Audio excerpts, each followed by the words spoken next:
Before I encountered the red rotary phone, the world was just a strange alien thing that went on every day outside the bounds of my existence. Everyone else got up at the crack of dawn, did their routines, and went out into the world, ready to socialize and succeed. Not me. I hated the very idea of routines. Slaving away at some job most of my waking life just sounded awful. Once I graduated, I did everything I could to work online as a freelancer, and I managed to create a meager existence for myself in a tiny rundown apartment in which I could free myself from any and all routines. No commute, no alarm clock, no brushing unless my teeth felt fuzzy. I could watch any show I wanted online whenever I wanted, and I could play any game I liked for hours on end. Best of all, I could sleep. Really sleep. Nobody else in the modern world gets sleep like I did. They had to cut their scarce free time short and go to bed early. Then, they had to wake up tired with an alarm clock screeching at them. Not me. My brain knew it had no scheduled interruptions, so I sank each night into a world of dreams that grew longer and more convincing with each passing month. I admit, I spiraled a little bit. I could feel it happening. I stopped going out, stopped talking to friends. Why bother? I was living for weeks inside dreams each night. And by the time I woke up in the late afternoon or early evening, I'd sometimes have trouble remembering who any of my friends even were. It would only come back to me as I talked to them online and had my memories jogged. And the longer I spent in those other realms, the more control I learned, and my lucidity was focused almost entirely on figuring out how to fly. The funny thing was, when I actually managed to pull it off for a few seconds at a time, all I wanted to do was show the people around me. Dream people, fake people. What did it matter if they cared? They weren't real. On top of that, they universally gave me the cold shoulder. They reacted to my levitation the way a waking person reacts to a car going by. A car would have shocked and amazed a medieval peasant, but not me. In the same vein, dream people shrugged and ignored my attempts to wow them with flight. Over time, that passive rejection brought out bitterness in my psyche. Flying was a thing all of waking humanity had dreamed about for thousands of years, and I was on the verge of mastering it. But none of the hollow people populating my dreams gave a shit. Subconsciously, I began pulling away from them too, and the realms I traveled became darker and lonelier. Instead of dreaming each night, I began to have nightmares instead. The geometry of each night's domain fragmented. Ordered cities became alleyway labyrinths. Open hills became fractal ravines. The people I encountered were few and far between, and themselves severely wary. They looked disheveled, hungry, and traumatized. They kept their distance from me and from each other, banding together only when the shapes emerged from the infinite night on that lane without a sun. It was during one of those endless terrified runs that I encountered the red rotary phone. A grizzled old man and I were trapped in a fractal ravine that became too narrow to continue following, while a scintillating vortex of unseen limbs drifted our direction.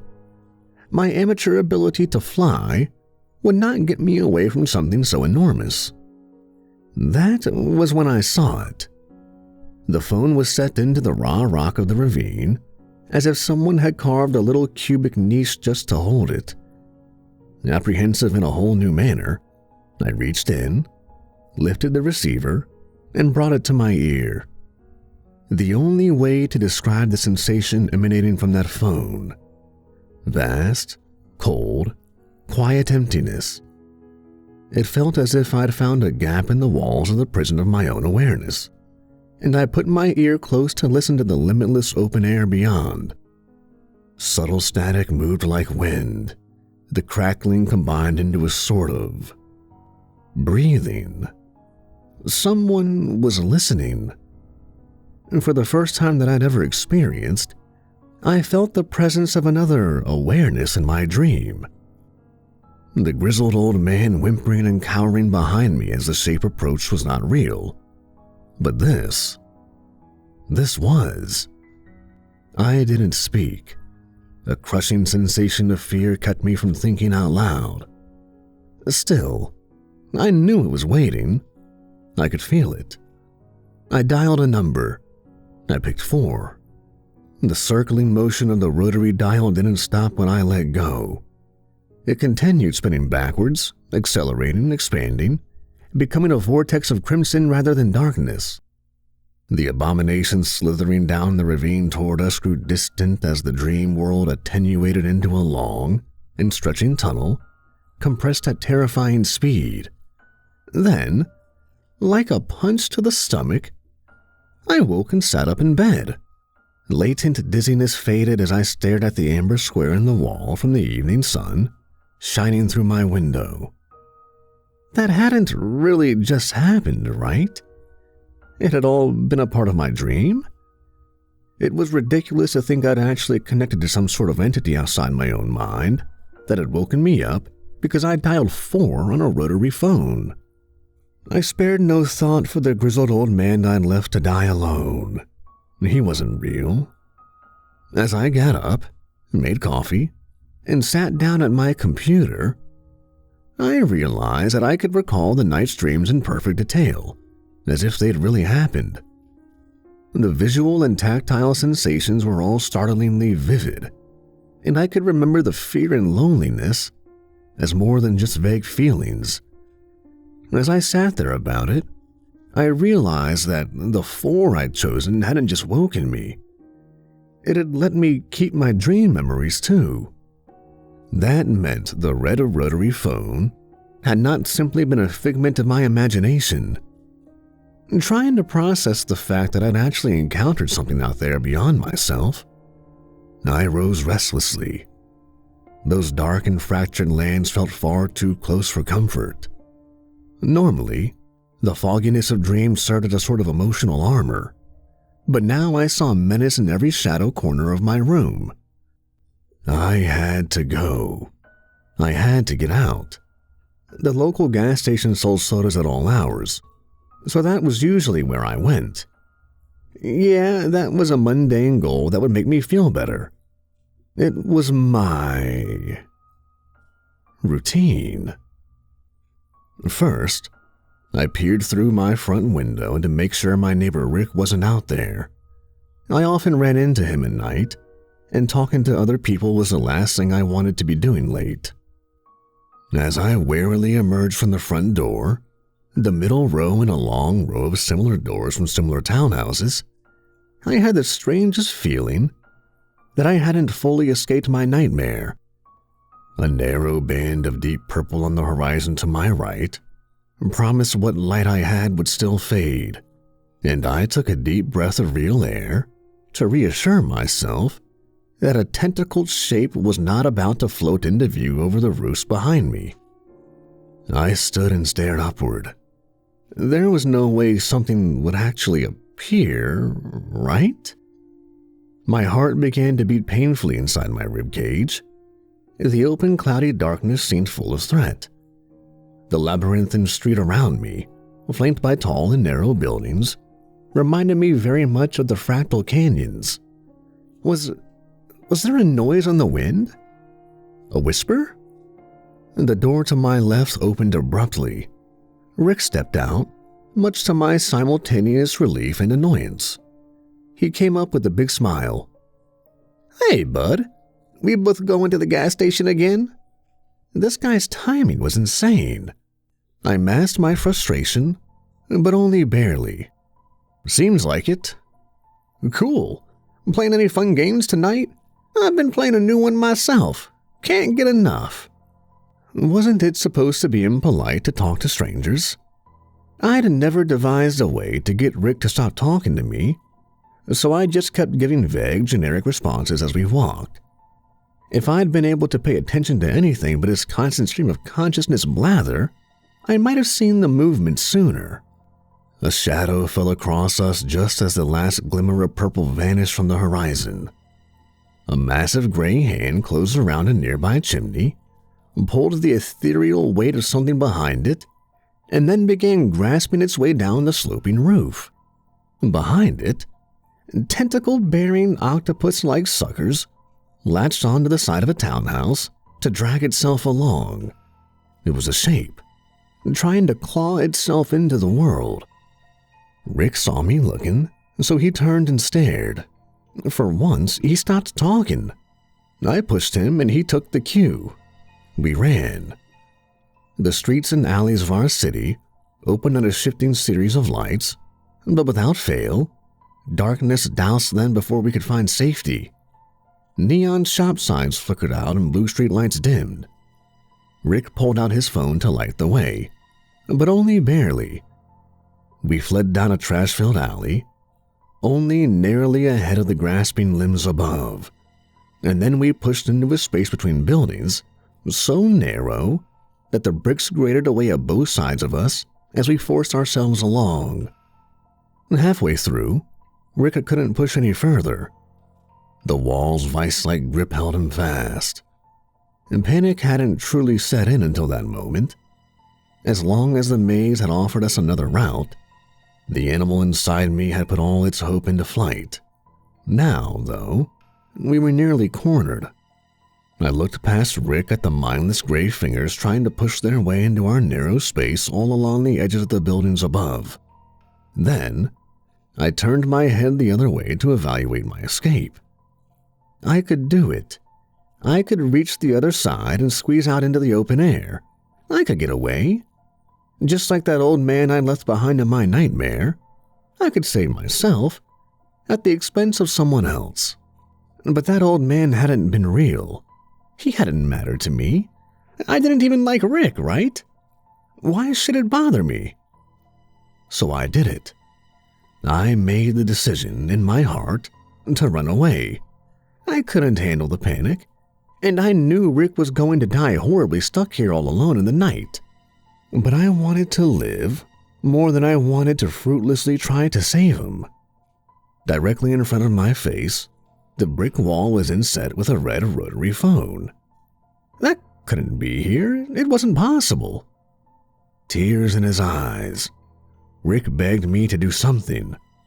Above, gray tentacles pushed their way past the hands and fingers, growing closer. I didn't help him. This wasn't real, right? That had to be what the existence of this red rotary phone here meant. I reached out and picked up the receiver.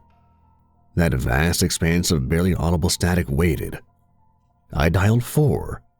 This time, I was prepared for the crimson vortex, the rushing sensation, and the punch to the gut. I was out. I was safe. The first thing I noticed was that I was overweight. My hair was brown, scraggly, and long. The skin on my hands and arms was dry. Older, but not too old. Also, I was a woman. What the hell? Standing slowly on my muscles, maybe 10 or 20 years older than the ones I knew, I found myself in a kitchen. There were pictures on the fridge of a 40-something postal worker named Deborah, who I vaguely recalled was me. Staggering outside into the blinding sun, I peered around at the neighborhood. There was a car on fire at the intersection. The driver was just a cinder-coated skeleton.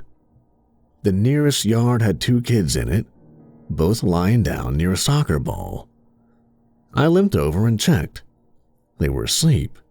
Their mom was snoozing on the porch.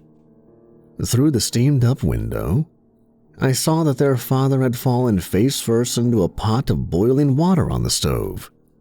Now that I knew what to look for, I spotted many more neighbors and strangers asleep, some in their cars, some on the sidewalk. There was Deborah's daughter, sleeping on a tricycle in the driveway. I saw spilled soda that hadn't yet evaporated. Everyone on the planet had fallen asleep, and it had only happened recently. Foggy memories tried to reach me through the receding veil of waking. Deborah knew what was happening to the world. She felt the pull on our mind. It was a network. The cell phones, the internet, the power grid, our very dreams. We'd even had warning that the brain was emerging. But what could we do? Stop thinking? And yet I'd escaped it. I'd pulled myself away from other people so hard that I had actually managed to extricate myself from the web of minds. I could stay here. I was safe from the shape now, and from any other nightmare. In fact, even better, I was safe from other people here. The entire rest of the human race was asleep. It was just me. I sat on the steps to my house, idly studying Deborah's daughter as she lay bent over the handlebars of her tricycle. If I stayed here, though, I'd have to watch them all die. I could theoretically make a few of them eat and drink, but this would be a world full of corpses in a few days. I'd left an old man to die in a nightmare canyon. I'd left Rick to die stuck in a narrow alley, and I would have to leave Deborah's daughter to die on a tricycle. That was going to happen regardless, sure, but if I rejoined the sleepers, I would experience time at the same rate they did. I'd lived my entire new life in the second since everyone had fallen asleep, which meant we would all have countless years together before we starved or died of exposure. The real world, ultimately, was far more temporary than the dream we'd forged together.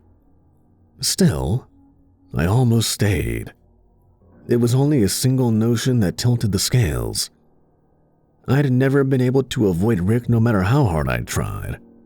Wherever I went, there he was, needy, talkative, and relentlessly positive. Sitting and watching my sleeping daughter, I understood. Going back into Deborah's house, my house, I lay in bed and closed my eyes. Falling asleep felt like diving into a pool of warm black oil. I dove down, holding my breath, but without lungs. I fought the terror of the deep to keep swimming straight into the depths until I surfaced back in the alley next to Rick. The red rotary phone was gone, and I was myself again. Worse, gray tentacles were nearly about to reach us. There was a way out of this, one that I would never have considered before. For the first time in years, I summoned other people on purpose. Help! I turned my head and shouted even louder. Help us! Why had I always tried to run away by myself? It seemed foolish, now that I could see it for what it was. Somebody, please help us! A dog began barking. Down the alley, I saw a light turn on in a window. Rick started screaming too. A man appeared at the end of the alley and looked our way with shock. What the hell is that? He pulled out his phone and aimed it toward us to film the shape. But it was the light that slowed it. I shouted, "Your light! Turn it brighter!" He did so quickly and waved another man over. In short order, several people emerged to shine flashlights and cell phones up at the shape, which reacted with whispered growls and a pained retreat. It wasn't dead, not by a long shot, but the sounds of sirens in the distance meant that civilization at large would take it from here. We inched our way back out of the alley, away from the gathered crowd, until we burst free into open space. "That was crazy, man," Rick gasped. "I didn't think you were coming back for me." Coming back? I scanned the alley behind us, seeing no sign of the red rotary phone's alcove. "You could tell that I left? Where did I go?" He blinked a few times, confusion darkening his features. I don't know, actually. I just felt you leave for a split second, and I got scared." I nodded. "It's okay, I'm back now." I was pretty sure Rick was actually asleep on a tricycle in our driveway.